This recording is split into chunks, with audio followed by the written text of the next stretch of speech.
जय हिंद दोस्त। बता दूं कि CHSL का फॉर्म निकल चुका है जो कि SSC के थ्रू ये वैकेंसी आती है। ठीक है, अब इसमें कितने पोस्टों के लिए वैकेंसी आई है, इसमें योग्यता क्या मांगा जा रहा है, इसमें एज कितना रखा गया है, इसमें क्वालिफिकेशन क्या मांगा गया है, इनका सिलेक्शन करने का प्रोसेस कैसे है, आज हम पूरा डिटेल्स के साथ हम आपको इस वीडियो में बताने वाले हैं।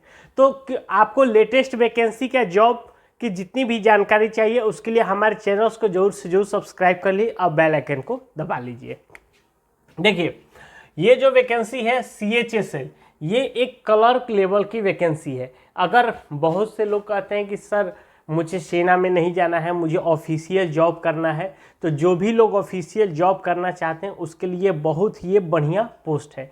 केंद्र सरकार की ये जॉब है। ठीक है, ये जो पोस्ट है ये 3712 पोस्टों के लिए निकाली गई है, जिसमें दो तरह के पोस्ट है, एक है LDC, दूसरा है डाटा एंट्री ऑपरेटर का। ठीक है, अब बहुत से लोगों के मन में ये क्वेश्चन आ रहा है कि क्या ये वैकेंसी केवल मेल के लिए है? तो नहीं, देखिए ये वैकेंसी मेल और फीमेल दोनों के लिए है। तो लड़कियां जो भी लोग, क्योंकि लड़कियों के लिए ये सबसे अच्छा ऑफर है, क्योंकि लड़कियां को देखिए ज़्यादा भाग दौड़ की उनको लाइफ नहीं चाहिए। तो ये एक ऑफिस में बैठकर ऑफिस जाना है समय से, फिर आपको ऑफिस में बैठ के ही काम करना है और उसके बाद ऑफिस के टाइम से आपको चले आना है। तो अगर एक तरह से बात करें तो ये बहुत ही अच्छी जॉब है लड़कियों के लिए। ठीक है, इसमें जो क्वालिफिकेशन मांगा जा रहा है वो 10+2 यानी कि कोई भी जो IA किया हो, ICOM किया हो या ISC किया हो, कोई भी स्तर से जिन्होंने ये तीनों डिग्री इंटरमीडिएट का किया है उनके लिए ये वैकेंसी है। यानी कि आपको उसमें ये भी नहीं चाहिए कि इतना आपको परसेंटेज होगा तभी आप इस फॉर्म को फिलिंग, ऐसी कोई क्राइटेरिया नहीं होती है। आप जैसे ही 12th पास कर लिए हैं, अगर आपका 18 साल पूरा हो गया है, क्योंकि बता दूं कि कोई भी गवर्नमेंट जॉब अगर हम बात करें, अगर केवल डिफेंस को छोड़ के, तो वो 18 साल से ही शुरू होता है। ठीक है, तो आप इस फॉर्म को डाल सकते हैं। अब जो 18 साल देखिए से लेके जो 27 साल ये मांग रहा है, लेकिन 18 साल कब होना चाहिए? 1/8/2024 तक आपका 18 साल पूरा हो जाना चाहिए। अगर हम इसको डेट ऑफ बर्थ के हिसाब से बात करें तो 2/8/1997 से लेके 1/8/2006 ये हुआ जनरल और EWS के लिए। ठीक है, इसके बीच में जिसका भी डेट ऑफ बर्थ है वो इस फॉर्म को डाल सकता है। इसके साथ साथ जो OBC कैटेगरी है उनको 3 साल की छूट दी जाती है, यानी उनका जो डेट ऑफ बर्थ काउंट होगा 2/8/1994 से लेके 1/8/2006, इसके बीच में OBC कैटेगरी के जितने भी छात्र हैं वो इस फॉर्म को डाल सकते हैं। अगर SC ST है तो उनको 5 साल का रिलैक्स दिया जाता है, यानी उनका डेट ऑफ बर्थ हो जाएगा 2/8/1992 से लेके 1/8/2006 के बीच में जो भी कैंडिडेट है SC ST के, वो इस फॉर्म को डाल सकते हैं। ठीक है, क्लियर हुआ एज का? अब ये फॉर्म देखिए आपका ऑनलाइन शुरू हो चुका है। ठीक है, अब बता दूं कि ये फॉर्म जो है 8/4 से शुरू है और 7 मई 2024 तक ये फॉर्म भरा जाएगा। लेकिन देखिए मैं बता दूं, पहले SSC का अपना एक पुराना वेबसाइट था, ठीक है, जिसको हटा के अब SSC ने एक न्यू वेबसाइट तैयार किया है। इस न्यू वेबसाइट में दोनों में अंतर क्या है? पहले क्या था कि अगर कोई भी कैंडिडेट नहीं रहता था, वो अपना किसी डॉक्यूमेंट अपने साइबर वाले को या किसी दोस्त को दे देता था, तो उसका दोस्त आपका फॉर्म भर देता था। लेकिन इस केस में आपका जो फोटो है वो लाइव फोटो ले रहा है।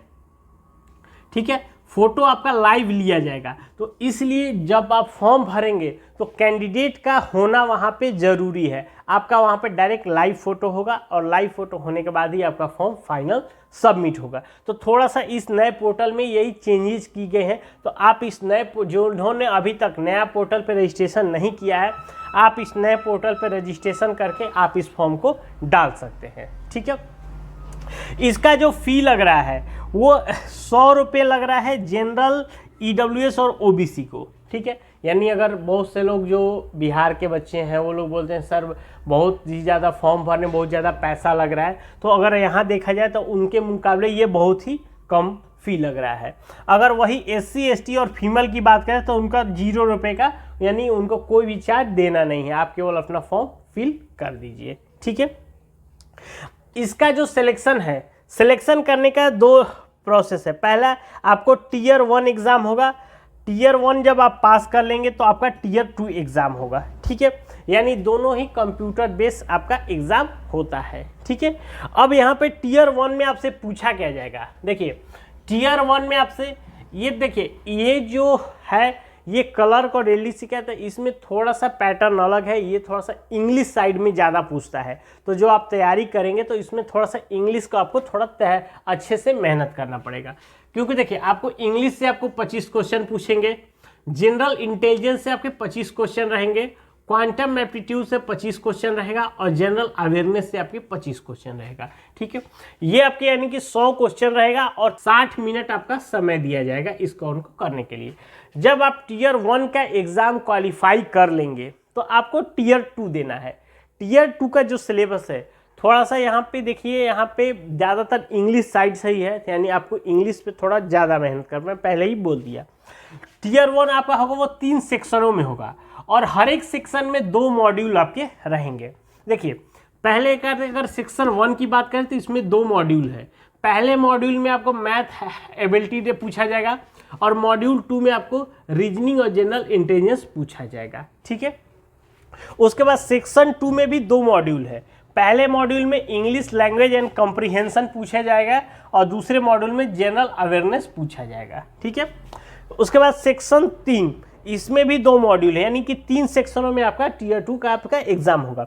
इसमें आपको कंप्यूटर टेस्ट होगा और टाइपिंग टेस्ट होगा। देखिए यहाँ पे कंप्यूटर और टाइपिंग तो इसलिए समझ में आता है कि आपको पहले ये क्या है LDC और डाटा एंट्री ऑपरेटर का है, यानी कि आपका क्लर्क लेवल। तो क्लर्क यानी कि आपको कंप्यूटर पे ही काम कर रहे हैं तो आपकी टाइपिंग स्पीड होनी ही चाहिए, ठीक है। तो इसका आपको ये दिया जाएगा, यानी मेन आपको यहाँ पे सारी चीज़ों को फोकस करना है। ये आपका पूरा इस तरह का सिलेबस रहेगा, ठीक है। अब हम सबसे इम्पोर्टेंट चीज़ जान लेते हैं कि इसमें सैलरी कितनी दी जाएगी, ठीक है। बता दो कि ये बहुत ही अच्छी जॉब है। तो अगर हम बात करें LDC की, LDC में आपके 19,400 से लेकर 63,200 तक का ये आपकी सैलरी रहेगा। अगर वही डाटा एंट्री ऑपरेटर की बात करें तो ये आपका 25,500 से लेकर 81,100 तक ये आपकी सैलरी रहने वाली है। तो बता दो कि दोनों ही पोस्टों अपने में आप में बहुत ही अच्छा है, ठीक है।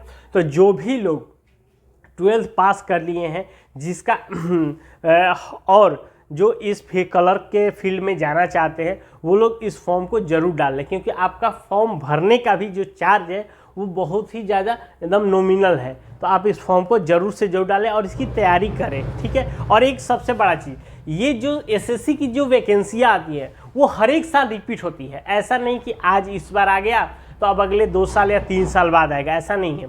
ये आपके हर एक साल आता है। तो मान लीजिए इस बार अगर आपसे कोई चूक हो गई तो फिर अगली बार आपको एक तैयारी और अच्छे से करेंगे तो आपका चांस ज़्यादा बेहतर होता है, ठीक है।